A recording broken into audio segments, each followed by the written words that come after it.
Hey, I'm Mei, and I have been vegan now for a total of 1 whole week. I'm super new, but I'm absolutely loving it. So today I'm gonna be showing you guys what I eat in a day as a brand new vegan. Hey everyone, my name is Brandon Brown, and I've been vegan for 3 years now. What I'm gonna do is walk you guys through what I eat in a day as a vegan. Hey everybody, I'm Rachel. I've been vegan for 6 years, and I'm gonna show you everything I eat in a day. So for breakfast, I'm making cinnamon quinoa porridge with apples and strawberries. Since I'm gonna add so much food to this, I only used 1/4 cup of quinoa and I cooked that with 1/2 cup of water. So I'm just bringing that to a boil and then letting it simmer for about 10 minutes. While this is cooking, I cut up 1 apple and like 5 or 6 strawberries, and then after about 5 minutes, I'm adding in a bunch of cinnamon and half of my pre-cut fruit. I like saving half of it to put on top after it's cooked because it adds a little bit of freshness. I don't know, it's really tasty. You might need to add a little bit more water to the mix at this point too, and then just let those hang out in there for like 5 minutes or until the quinoa's cooked. I chose to make this because I saw something similar on my Instagram Explore page. Recently, I've started following a bunch of vegan pages because I find it super helpful to get inspiration from more experienced people. This was just cinnamon apple quinoa, but I actually had strawberries in my fridge that were about to go bad, and I thought they'd be good in there, and honestly, they really were. I've been getting a lot of inspiration from recipes online, and then just switching them up to fit with the ingredients that I have on hand, and it's been a really great way to try new stuff. For breakfast, I'm making a healthy berry smoothie. So the first thing I like to put in my smoothies are some strawberries that I froze overnight, including some frozen raspberries. Next, I'll add a little bit of apples and then a desired amount of chia seeds. After I put the chia seeds in, I'll put a little bit of spring water in and then I'll blend it all up. So one thing I noticed by starting my day off with something really light instead of something heavy, I'll have a more productive day. I think breakfast is the most important meal of the day. And so here's the finished product. I like to top it off with an orange peel. And ta-da! Bon appetit. So for breakfast, I'm going to make some healthy nut and seed granola bars. So I started off by adding some natural peanut butter to a bowl and some maple syrup. And then I added 2 tablespoons of a neutral oil. I would have normally used coconut oil, but I actually just ran out. So I ended up using some grapeseed oil, and that actually worked fine. Then I just mixed it all up and I popped the whole bowl in the microwave for about 30 seconds. Then to a big bowl, I added some puffed brown rice and some oats, pumpkin seeds, and some chia seeds and hemp seeds, which are a great vegan source of omega-3s, and a little bit of salt. And then I mixed that all up and I poured on the melted peanut butter, maple syrup, and oil mixture, and then combined that all again. I really like making these bars because they're so much healthier than buying a store-bought granola bar. You can control how much sugar you add and how much fat you add, and they're also a great zero-waste alternative to enjoying granola bars. And I pretty much always have fruit first thing in the morning as well. So this was my breakfast today, and these bars are delicious. For lunch, I made tofu scramble and avocado toast. To start off, I'm just adding some veggie broth to a pan, and then I'm adding about 1/3 of a block of extra firm tofu. You can use oil too, but the recipe I was using said that veggie stock adds some extra flavor, and as someone who's kind of skeptical about tofu actually tasting as good as eggs, I thought I'd try it out. After it's been heating for a bit, I'm adding 1/4 teaspoon of turmeric, salt, pepper, and garlic powder, and then 2 tablespoons of nutritional yeast. And I cook this for about 8 minutes. If you find that your tofu is sticking to the pan, add some more broth or a little bit of oil and you should be good. Eggs were literally the one thing that kept me from switching from vegetarian to vegan, so this is gonna be a major test for me. So I'm just adding some spinach because, you know, health. And then I set it aside to make my avocado toast. Avocado toast has been a huge staple in my diet for a while now, so this is definitely my safety food of the day. As a new vegan, I'm trying a lot of new foods, and it's really fun, but I also find it kind of comforting to have familiar foods in the mix as well, because sometimes you just need the basics. So I just sliced a tomato and then cut up a whole avocado, put that into a bowl with some salt, pepper, red pepper flakes, and garlic powder, and mix that all up. I like leaving mine a little bit chunky, but that's all preference, so do whatever you want. Then I toasted some bread and piled those babies up with the avocado mix. Then I added sliced tomatoes, sriracha, and everything bagel seasoning, which is literally the most amazing seasoning ever. Please go buy it right now. And then that's it. I know I would love the toast, so that wasn't a surprise, but I was really surprised at how well the tofu turned out. I didn't feel like I was missing out on eggs at all, so this was a really big success for me. For lunch, I'm making vegan ramen.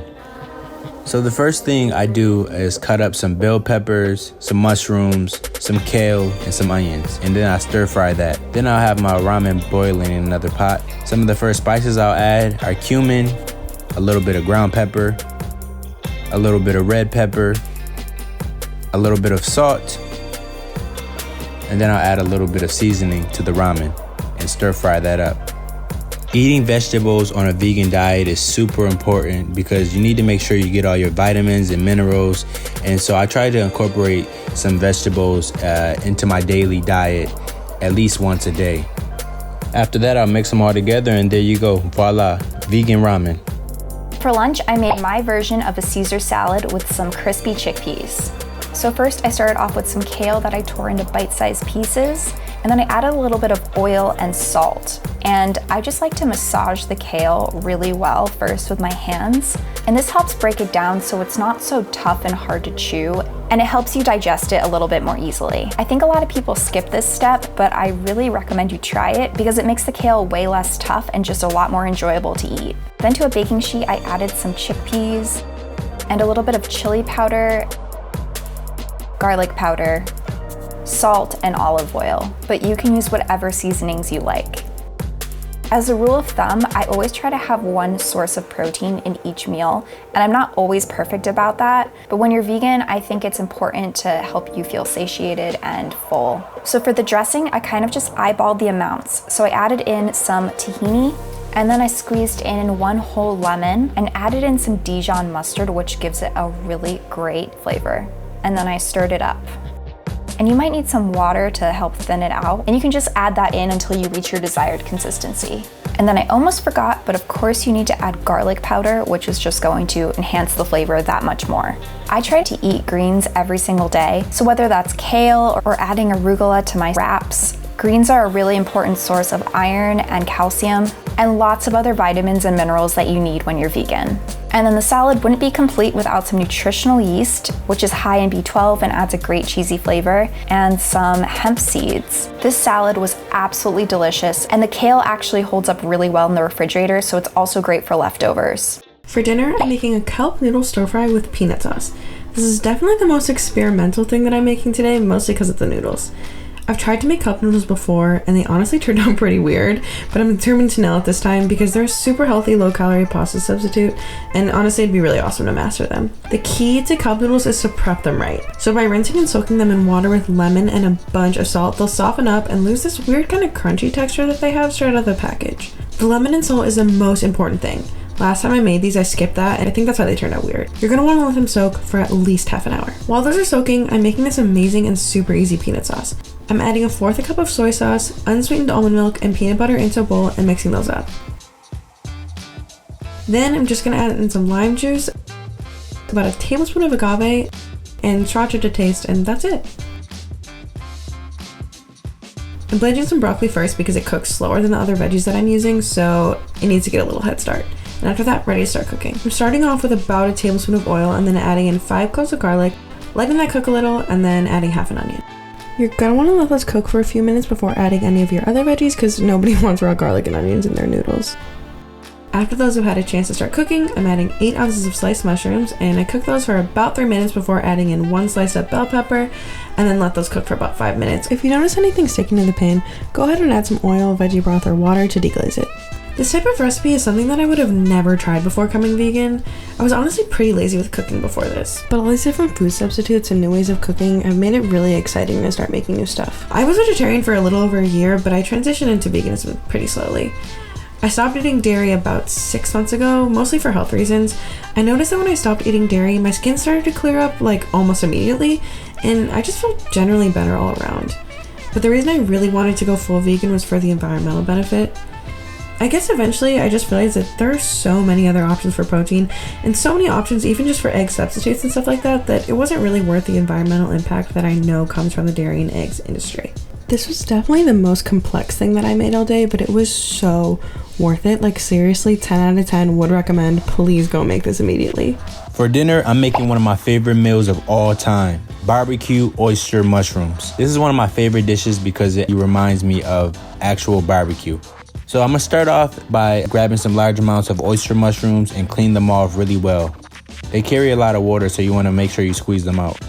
Next, I'm gonna create the sauce using barbecue sauce, agave, and a little bit of brown cinnamon. After I fried the oyster mushrooms on the stove, I'm gonna dip them into the sauce before I place them in the oven for 10 minutes. I love this dish so much because it reminds me of when I used to eat actual barbecue meat and ribs and stuff like that, and it just gives me like the closest taste to that nostalgic feeling I used to get from my old diet before I became vegan. This is also an extremely healthier alternative than meat. On the stove, I'm cooking some quinoa, and I like to add a little bit of my favorite sauce, a Carolina Gold barbecue sauce. It really brings the quinoa to life. It really makes it taste really delicious. I'll pour some in there and then I'll stir it all up. After 10 minutes, I'll take my oyster mushrooms out the oven, put my dish together, add a little bit of broccoli, a little avocado, and then voila, barbecue oyster mushrooms. Just look at that meaty, delicious texture and flavor. This is the best vegan dish ever. I'm telling you, you guys gotta try this. For dinner, I'm going to make some tempeh and walnut tacos. Tempeh is one of those foods that I wish more people knew about. It's fermented, so it's really great for your gut health, and it's packed with protein. Plus, if you don't like tofu, tempeh has a bit of a firmer and nuttier texture, so you should definitely give it a try. I also add in some walnuts because they're another great source of omega-3s, and when ground up, they offer a great meaty texture. And then I add in my seasonings, so I have some garlic powder and some taco seasoning. If you don't have taco seasoning, you can just use some cumin and some chili powder, and that works great. Then I added in some low-sodium soy sauce, which is gonna give it a great umami kind of meaty flavor. And I just continued to stir it up until it got really brown and crispy. And that's it, we have our taco meat. I think a lot of people are intimidated by the idea of going vegan because some of these ingredients might seem foreign to them. When I first got into veganism, I had no idea what tempeh was, but now it's one of my favorite things to make, and you can find it even at Trader Joe's. So this might seem weird, but I love adding sauerkraut to tacos and pretty much everything. It's really high in probiotics and adds a great pop of flavor. These tacos are so flavorful and delicious. And whether you're vegan or not, I definitely recommend giving this recipe a try.